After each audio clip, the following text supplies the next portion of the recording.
като една малка страна се разбра, че нямаме място в тази голяма страна.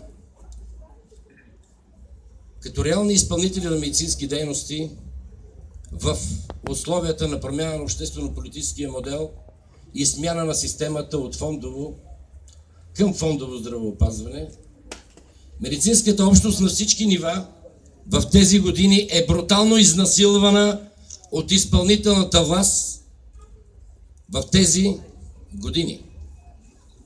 С оперативни хватки и хронично недофинансирана система.